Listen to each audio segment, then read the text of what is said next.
Bonjour à tous, c'est Merhaba de cette semaine en Turquie. La Turquie fait partie de l'un des pays les plus exposés à la désinformation selon un rapport publié en 2018 par l'Institut Reuters de l'Université d'Oxford. Sur Twitter, l'opposition comme le pouvoir tentent d'organiser des ripostes numériques pour faire avancer leurs idées. Mais selon le CHP, certains trichent un peu en utilisant l'argent public. Le vice-président du groupe parlementaire du CHP, Özgür Özel, a organisé une conférence de presse où il a dévoilé la structure d'une armée de trolls au service du ministre de l'Intérieur, Süleyman Soylu. Ça serait à travers son conseiller, Emin Can, que le ministre de l'Intérieur organiserait ses activités. Un groupe Telegram de 8000 personnes nommé Opération Ebabil donnerait les éléments de langage et désignerait les cibles sur les réseaux sociaux. Le conseiller Emin Can, gérant de plusieurs entreprises de communication qui bénéficient de marchés publics, assurerait son financement et les milliers de personnes qui tweetent seraient employées de structures publiques, ministères ou mairies AKP. Özgür Özel a souligné le caractère illégal d'un employé de la fonction publique qui serait en même temps gérant d'entreprise. Durant la conférence de presse, la page du site du ministère de l'Intérieur qui présentait Emin Can comme collaborateur de Süleyman Soylu est devenue inaccessible. Quelques minutes après, la page est réapparue, mais avec comme titre non plus collaborateur, mais consultant. Dans un entretien réalisé avec Mediascope, Özgür Özel a expliqué avoir une taupe au sein de cette structure qui lui faisait parvenir toutes ces informations. Le ministère de l'Intérieur a quant à lui publié un communiqué sur Twitter où il est dit, entre autres, « Monsieur Emin Can est le consultant en réseaux sociaux de notre ministre. Cette information est publique. » Quant à la page décrivant la fonction occupée par Emin Can au sein du ministère, il est dit « Une autre mise en scène est l'affirmation consistant à dire que le site du ministère a été inaccessible alors qu'il s'agissait tout simplement de la mise à jour d'une information, sans préciser laquelle. » Le communiqué conclut que ces informations sont présentées de manière délirante, qui sont de la désinformation visant à tromper l'opinion publique. Ruşen Çakır est revenu sur cette séquence. Alors, que nous dit Özgür Özel?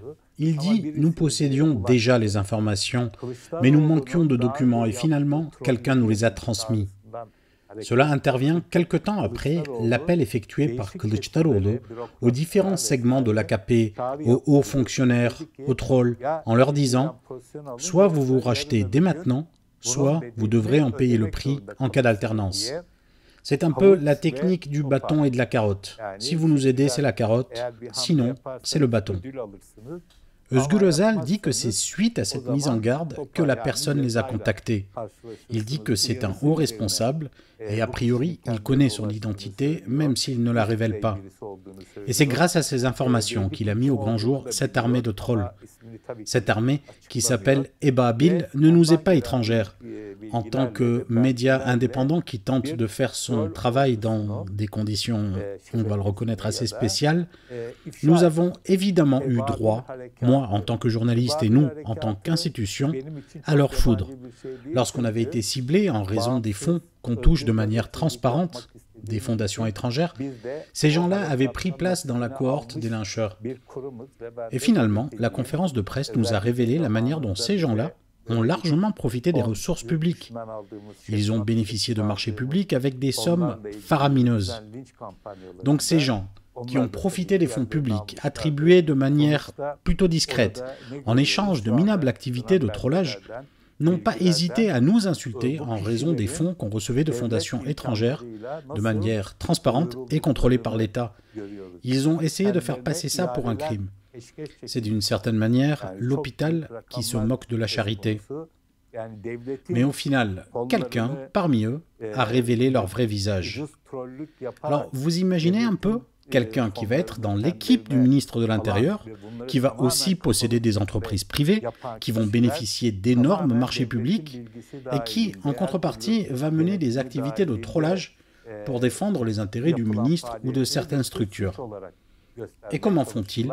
En attaquant par exemple Ekrem İmamoğlu, en attaquant le CHP, bien entendu le HDP, ça coule de source, en attaquant des journalistes indépendants comme nous, et ce système continue. Mais à vrai dire, lorsque je regarde la qualité du travail qu'ils font et que je la compare aux énormes sommes d'argent qu'ils perçoivent, je ne peux que constater un déséquilibre. Avec l'argent prélevé sur nos impôts, ils financent des activités finalement d'une piètre qualité, c'est du travail bâclé. Et ça, c'est pour beaucoup d'argent. Avec ces énormes sommes, ces soutiens de l'État et la garantie qu'il ne leur arrivera rien, le résultat de leur travail est vraiment risible. La Suède attend toujours l'approbation de la Turquie pour adhérer à l'OTAN, mais la justice suédoise traîne des pieds pour extrader certains de ses résidents vers les tribunaux turcs. Une approbation qui risque de perdre encore plus de temps, surtout après la récente manifestation qui s'est déroulée à Stockholm et qui a provoqué la furie d'Ankara. Un groupe de partisans du PKK réunis devant l'hôtel de ville de Stockholm a pendu par les pieds une marionnette à l'effigie du président et chef de l'AKP Recep Tayyip Erdogan jeudi dernier. Dans une vidéo partagée sur le compte des réseaux sociaux du comité de Rojava, connu pour sa proximité avec le PKK, il est dit « L'histoire montre comment les dictateurs ont pris fin. Alors Erdogan, pour le bien de tous, saisissez votre chance maintenant et partez pour ne pas vous retrouver la tête en bas sur la place de Taksim. » La vidéo présentait une photographie du dictateur italien Benito Mussolini pendu par les pieds après son exécution. Le Premier ministre Ulf Kristersson a condamné cette action dans l'émission diffusée sur TV4 vendredi matin en disant que cela risquait d'affecter la candidature de la Suède à l'OTAN. Le ministre suédois des Affaires étrangères Tobias Billström a qualifié la situation de dégoûtante. Le porte-parole présidentiel Ibrahim Kalın a dit « Nous condamnons dans les termes les plus forts l'acte odieux contre notre président dans la capitale suédoise Stockholm. Nous avons fait part de notre réaction et de nos attentes aux autorités suédoises. » Le président du Parlement turc, Mustafa Şentop, a annulé en représailles la visite officielle du président du Parlement suédois, Andreas Norlén, qui devait se rendre en Turquie le 17 janvier. L'avocat du président et chef de l'AKP Erdogan, Hüseyin Aydın, a déclaré « Une plainte pénale a été déposée auprès du procureur général d'Ankara, exigeant qu'une enquête soit ouverte contre les auteurs des manifestations à Stockholm. » Selahattin Demirtas est en prison, mais son activité politique continue à travers ses différentes interventions et publications, une activité qui agace sérieusement le pouvoir. Détenu depuis le 4 novembre 2016 dans la prison de haute sécurité d'Edirne, l'ancien coprésident du HDP continue de participer au débat politique à travers les publications sur les réseaux sociaux et les interviews avec la presse via ses avocats. La figure de l'opposition de gauche à Erdogan a critiqué le silence du groupe des Six suite à la saisie des subventions publiques du HDP.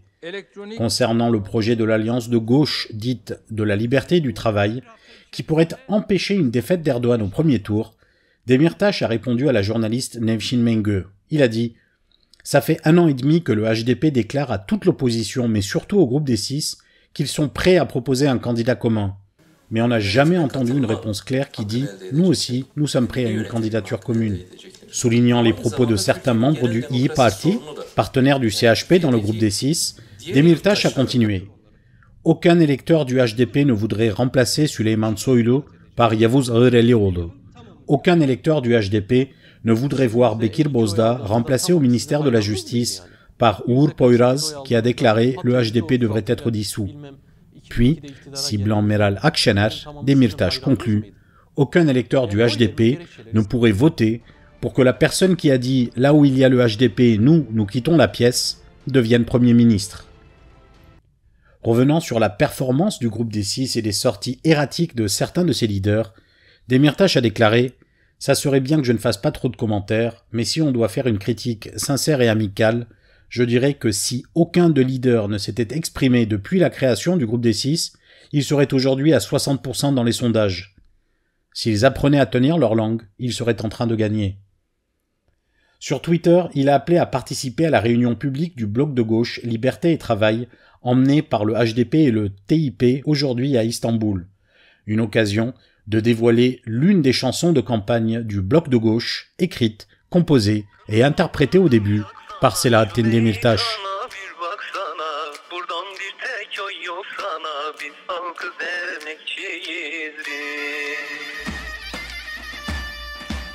Birleştik benzedik nara, artık kaçacak yeri ara. Geliyoruz iktidara, umuduz emekçiyiz biz.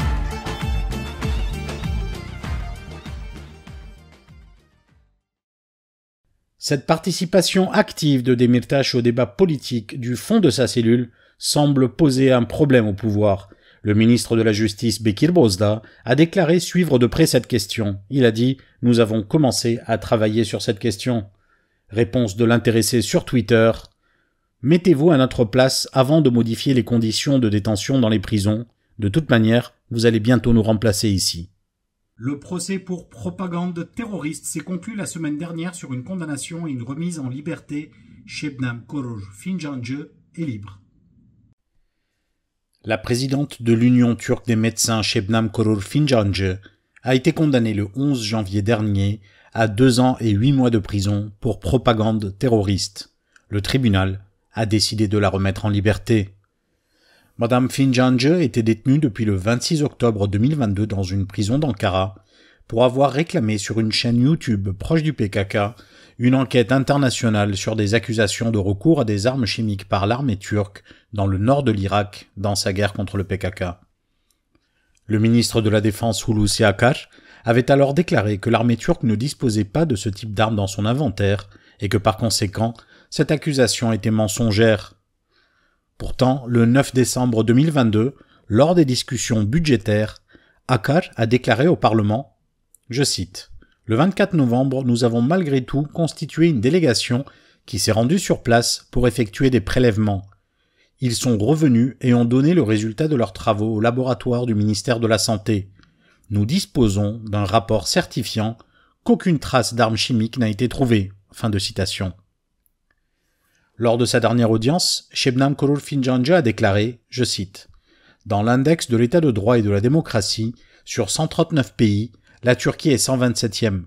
60% de la population n'a pas confiance en la justice et la Turquie détient la première place dans la corruption en Europe. C'est dans ces conditions que l'Union turque des médecins est prise pour cible parce qu'elle se dresse contre toute cette série d'injustices. » Merci à tous de nous avoir suivis et à la semaine prochaine.